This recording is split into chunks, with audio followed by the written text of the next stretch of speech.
안녕하세요. 역사산책 자팍다식 채널입니다. 오늘은 덕치로 백성을 편히 살게 하는 것, 조선왕조 500년의 저력, 이도 편민이라는 제목의 영상 보내드리겠습니다. 구독과 좋아요 부탁드립니다. 감사합니다.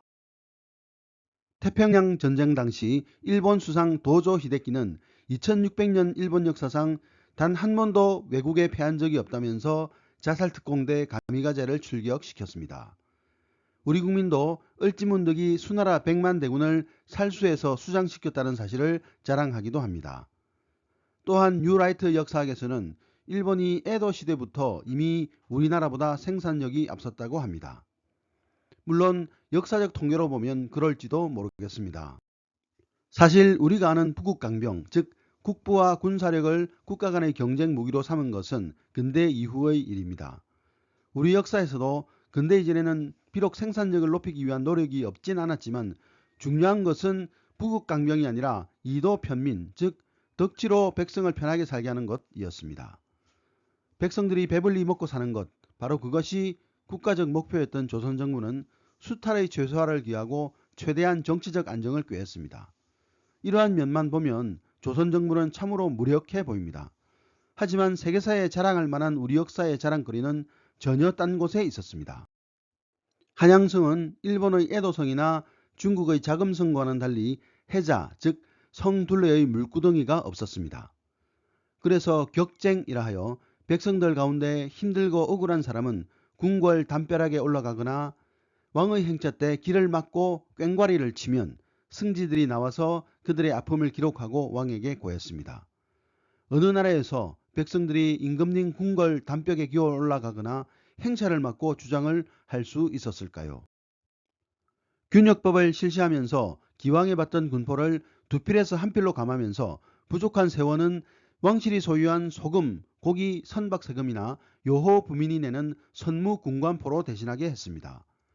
백성들의 부담을 줄이기 위해 왕실의 재산을 내놓은 사례입니다.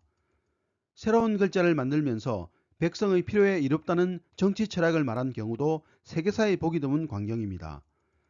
조선 초기 과전법이 시행될 당시 백성들의 부담을 보면 평균 토지 1결에 10분의 1세인 30마를 거두고 공납인 별공과 진상, 그 밖에 군역, 부역 등 1결에 100말 정도 내야 했습니다. 하지만 조선 후기에 오면 전세는 1결당 4말, 공물은 대동법이 실시되어 16말, 군포는 한 필이었습니다. 그나마 모든 세금이 통합되어 1결당 30말로 정해지고 대동전이나 각종 화폐로 통일되었습니다. 이처럼 백성의 부담을 가능한 줄이는 것으로 치국의 이념이 모아졌고 여러 어려운 상황에서도 이 원칙은 지속적으로 지켜졌습니다. 그러니 아무리 관료 및 양반의 전횡이 있고 지주의 수탈이 컸어도 이런 장점으로 조선 왕조 500년을 유지했던 것입니다. 혹자는 조선 사람들이 왜 5천년 동안 중국에 흡수되지 않고 산이 많고 척박한 조선 땅에서 독립을 유지하면서 겨우겨우 살아왔을까 의문을 표하기도 합니다. 어떤 사람은 한술 더 떠서 조선이 중국이나 일본에서 쓸모가 없었기 때문이라는 회개한 주장을 하기도 합니다. 그 이유를 보면 먼저 중국은 무궁무진한 대평원이 있어 농업에 유리했고 일본은 기온이 따뜻해 농사에 좋은 지형이지만 정작 조선은 그다지 비옥한 땅이 없었습니다.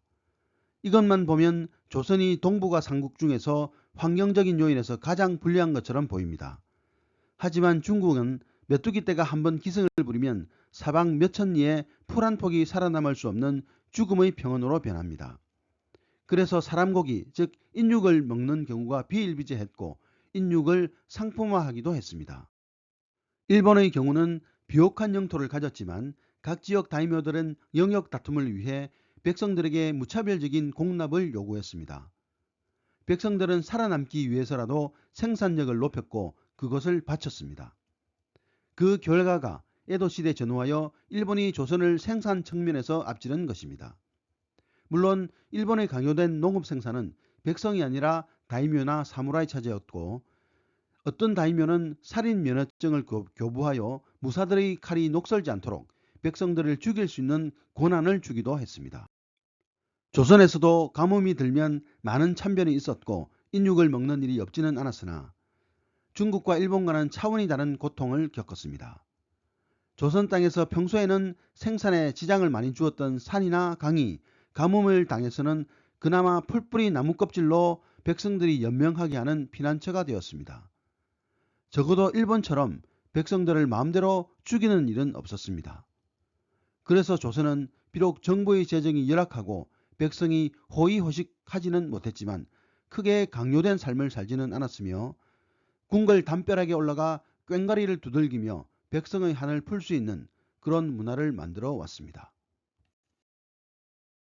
우리 역사에도 어두운 면이 많이 있었지만 그럼에도 불구하고 우리 역사가 5천년을 이어온 저력에는 백성들이 부담을 가능한 줄이려는 지배층의 노력과 백성의 아픔을 받아주려는 사회적 제도가 있었습니다. 그것이 상실되었던 19세기에 조선 왕조가 명운을 다한 것도 다 그 때문이었습니다. 백성의 생존 원칙은 그 어떤 학문적 이상과 이념보다도 우선되어야 한다는 생각을 가지면 역사는 새삼 달라 보일 것입니다. 오늘의 참고도서는 오늘을 생각하는 우리 역사라는 책이었습니다. 감사합니다.